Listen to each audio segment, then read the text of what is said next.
I want to start by recognizing the presence of four American heroes here today, four of the hundreds of officers who defended us on January 6, 2021, Michael Fanone, Aquilino Gunnell, Daniel Hodges, and Harry Dunn. And I thank them for being here today. Mr. Smith, thank you for appearing before the American people. I'm glad that the committee has finally granted you the same chance to report your findings to the American people that every other special counsel investigating an American president has had.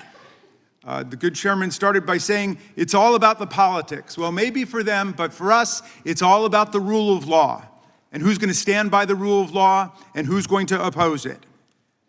Now, Mr. Smith, you're one of America's great prosecutors. For nearly 3 decades, you worked for justice under both Republicans and Democrats. The Manhattan DA office, where you prosecuted sex crimes and domestic violence cases. The Eastern District of New York, where you prosecuted murderers, rapists, gangbangers, and other violent criminals. Leading the public integrity section at the Department of Justice, you brought prosecutions against corrupt public officials across the political spectrum. When you went to The Hague as chief prosecutor in the Kosovo trial, you prosecuted war crimes and crimes against humanity perpetrated against thousands of innocent victims. While others may have devoted their lives to corrupt self-enrichment, you have devoted your life to the rule of law and to public service. You've never been prosecuted for anything. You've never been convicted of anything. As far as I can tell, you've never even been the subject of a disciplinary proceeding over the course of your multi-decade career. But Donald Trump says you're a criminal and you belong in prison. He says you belong in prison, not because you did anything wrong, mind you, but because you did everything right. You pursued the facts, you followed the law, you stuck with extreme caution to every rule of professional responsibility. You had the audacity to do your job. Everybody here knows what you did wrong in Donald Trump's eyes and why he says you belong in prison. You found, and I quote from your sworn testimony before the committee, you found proof beyond a reasonable doubt that President Trump engaged in a criminal scheme to overturn the results of the 2020 election and to prevent the lawful transfer of power. When asked whether you believe the evidence was enough to obtain a criminal conviction against Donald Trump at trial, you had a one-word answer: yes. When asked if Donald Trump was responsible for the violence that took place at the Capitol on January 6th, you said, our view of the evidence was that he caused it and that he exploited it and that it was foreseeable to him. You found that Trump knew he had lost the election.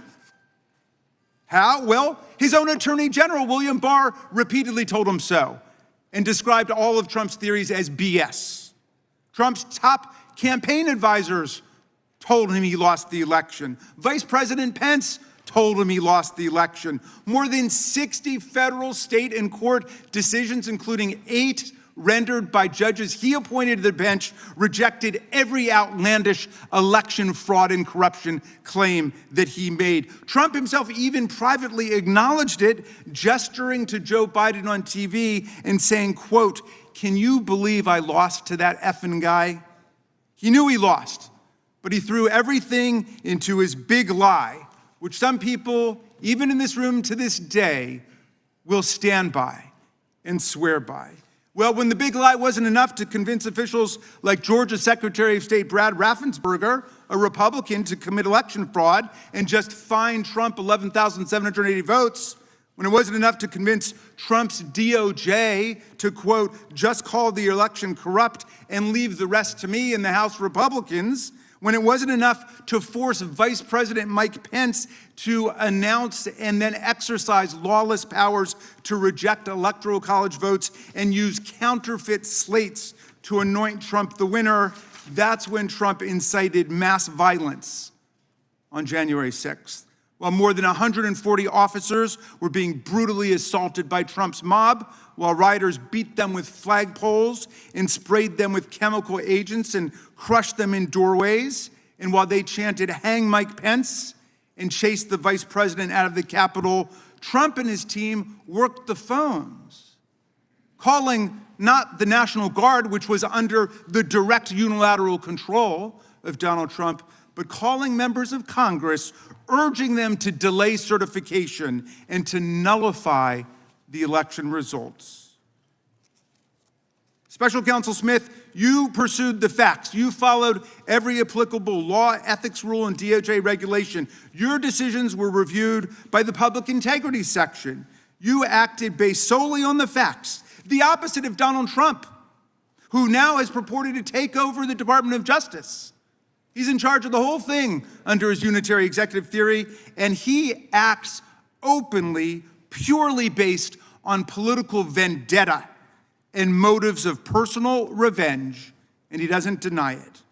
Our colleagues have complained about the special counsel's review of toll records, which are phone records like a phone bill, showing only the timing and duration of calls and containing no content, no substance whatsoever from the calls. But those records were lawfully subpoenaed because Donald Trump made those members of Congress relevant to the investigation. It was Trump who chose to call them to advance his criminal scheme. As you testified, Mr. Smith, if Donald Trump had chosen to call a number of Democratic senators, we would have gotten toll records for them too.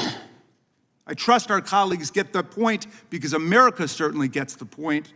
There is much Mr. Smith still can't talk about, though we know he badly wants to. His investigation developed what he calls powerful evidence that Trump stole documents containing our country's most sensitive secrets, hoarded them in the ballrooms and the bathrooms of his well-trafficked Mar-a-Lago social club. He showed them off to visitors, and then he obstructed a federal investigation by instructing his attorney to pluck out anything really bad before turning materials over to the FBI and having his staff delete incriminating security tape footage. But today, we're not going to hear a lot about that because you are gagged by an absurd judicial order rendered faithfully by Trump's most servile and sycophantic appointee to the federal bench, Judge Aileen Cannon. This order not only blocks release of Volume 2 of your report, which is unprecedented, about the classified document scam, it also gags you from discussing the report or its contents with us,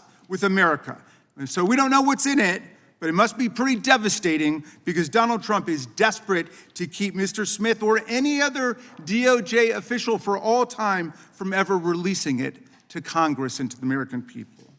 Now, Mr. Smith, if any of our colleagues foolishly choose to attack you and vilify you today, and I know that's not going to happen from some serious prosecutors over there like Mr. Knott and Mr. Schmidt, who understand what federal prosecutors do and what the rule of law means. But if anybody decides to attack you personally, they will only be revealing their own ignorance of what prosecutors do and their own indifference to what the rule of law requires in America. They will only be stroking the wounded ego of a lawless, twice impeached, convicted felon president who not only unleashed a mob against Congress and his own vice president, but is now pardoned and released into our communities hundreds of extremists, insurrectionists, and cop-beating felons who have proceeded to commit dozens more crimes against the American people since they were pardoned. Mr. Smith, I understand you are a long-distance marathon runner. I read that you're a triathlete who's done more than 100 triathlons and 9 Ironman competitions. You are in the fight for justice and the rule of law for the long distance, for the long haul, and I thank you for that. And we should all try to follow your example. America looks forward to your testimony today. I yield back to you, Mr. Chairman.